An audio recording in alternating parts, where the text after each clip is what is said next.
Did Crowley play any significant part in the birth of Wicca? And has Thelema influenced in any way this contemporary form of paganism? Let's find out together what history suggests.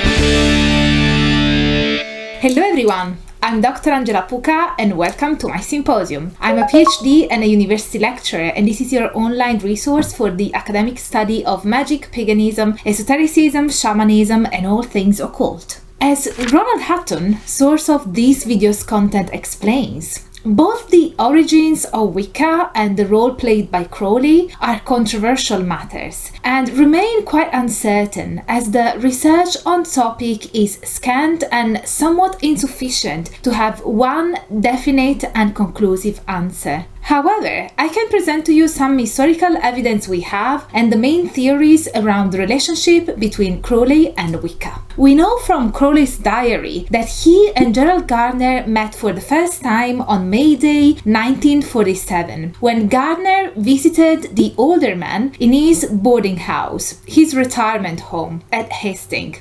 Surviving letters show that in the course of these visits, Crowley initiated Gardner up to the 4th degree of his organization, the Ordo Templi Orientis, the OTO, with the name Scire, which is Latin for to know, and the name remained Gardner's magical pseudonym thereafter. This degree of progression might have empowered him to found his own division or encampment of the OTO, and this is precisely what Gardner set out to eagerly do. Gardner bought the entire stock of the Crowley's work, The Equinox of the Gods, consisting of an extended commentary of the Book of the Law, attempting to gather further copies, presumably to use them to educate new recruits in the doctrine of Thelema. Crowley also provided his new disciple with a list of people whom Gardner needed to contact in order to launch his own group, and Gardner sought advice in return regarding the fees that he should charge trainees for initiation to the first degree. At the time, the OTO was declining in Britain, and Gardner was trying to revive it and make himself its leading figure under Crowley himself. Crowley did what he could to support his new initiate in this work, inviting the prominent London occultist W.B. Crowe to direct all his following to Gardner for initiation into the order, with the intent of founding more new camps. However, the relationship between the two men was short-lived. At the time of their meeting, Crowley was already a dying man, and he passed away that same year. In the second half of 1947, Gardner himself was unwell and needed a warmer climate to recover. This is the reason that led him to spend the winter with his brother's family in Memphis, Tennessee. That's where he was when Crowley died in December, and upon receiving the news, Gardner wrote immediately to Crowley's landlord, Vernon Simmons, to inform him that Crowley had chartered Gardner as leader of the OTO in Europe. Gardner used this claim in an attempt to get his hands on any manuscripts or rituals of the order and any ceremonial equipment that had been in Crowley's possession when he died, offering to buy them from his executors. Clearly, his ambition had now expanded from reviving the order in Britain by initiating new members to the lower grades to becoming head of the order in the European continent. Crowley's closest remaining friends in England seemed to think that no one was better equipped or willing to take on the job, and Frieda Harris wrote to Carl Germer, leader of the OTO in the United States, to try and locate Gardner and offer the leadership in Europe to him. In January, Gardner and Germer came into contact, and the former asked the latter to meet him in New York on March 19th, as he was preparing to sail for England. Later on, Gardner claimed that the meeting had taken place, and Germer had indeed recognized him as the head of the order in Europe.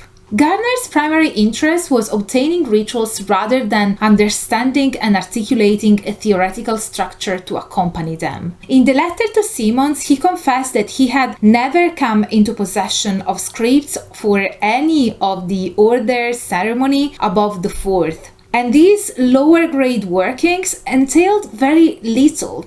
when it came to magic. In 1949, Gardner published a novel, High Magic's Aid, his swan song to the order. On its title page, he proudly defined himself as a member of the OTO, giving his magical name and his degree. However, the content had nothing to do with the OTO or any of Crowley's teachings. It was indeed a mixture of high ceremonial magic of the traditional kind, especially taken from MacGregor Mather's Victorian edition of the Greater Key of Solomon, and beliefs and rites of the witch religion that he was soon to promote. From the moment that this book appeared, Gerald Gardner devoted himself wholly to Wicca, and he never behaved again as a member of Crowley's order, let alone as its European head. In all the contemporary documents that chronicle the relationship between Crowley and Gardner, there is no mention of witchcraft of any kind.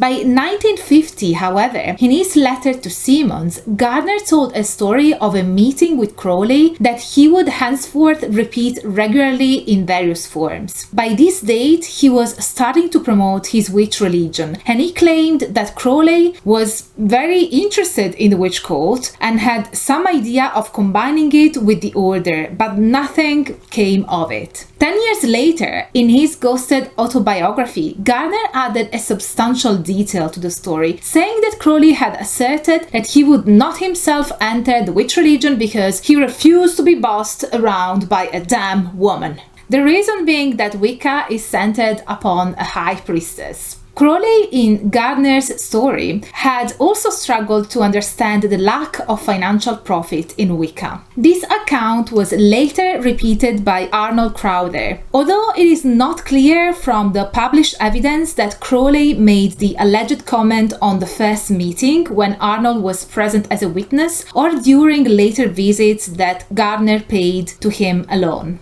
So, can we really say that Wicca retains some legacy of Aleister Crowley's system of magic, considering that after the 1950s the religion developed completely independently from any of Crowley's teachings? As Professor Hutton explains, all that we can confidently infer about the relationship between Aleister Crowley and Wicca is that it must have lain somewhere on a spectrum defined by two extreme positions. The minimalist position is that Gerald Gardner's account of his own past was broadly correct, and that his central loyalty was given to the witch religion ever since he discovered and entered it in 1939, but that Crowley's writings functioned to fill temporary gaps in the original Wiccan rituals, and hence allowing Gardner to present new initiates with a more impressive and coherent body of liturgy. So, as you can see, even the most minimalist position would credit Crowley with a significant, albeit limited and transitory, role in the success of Wicca as a modern religion, both in terms of the quantity of his work employed for this purpose, and for its contribution to or compatibility with the ideology of Wiccan practice. The maximalist position, on the other hand, maintains that without Crowley, there would have been no Wicca, because Gardner's encounter with the man and his writings in 1947 provided the vital influence and motivation for Gardner to develop a new religion in partnership with his own collaborators and initiates. Where exactly the truth lies within this spectrum is a question that will probably never find an answer, but as Hutton remarks, it seems that all interpretations acknowledge two things for certain. The first is that even though Wicca at first sourced heavily from Crowley's writings, it was fundamentally a distinctively different tradition from anything that Crowley described or sought to establish himself. The second is that when Wicca was presented to the world at the beginning of the 1950s, Aleister Crowley was undeniably the single most important identifiable influence upon it, next to Gerald Gardner himself.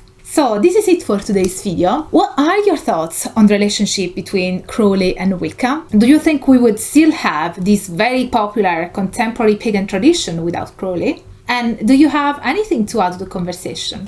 Let me know everything in the comment section. And as for you, yes, you, my kind viewer, if you like my content and want me to keep the academic fun going, please consider supporting my work with a one-off PayPal donation by joining memberships or my Inner Symposium on Patreon, where you will get access to our Discord server, monthly lectures, and lots of other perks depending on your chosen tier. And if you did like this video, don't forget to smash the like button, subscribe to the channel, activate the notification bell so that you will never miss a new upload from me, and as always, stay tuned for all the academic fun. Bye for now.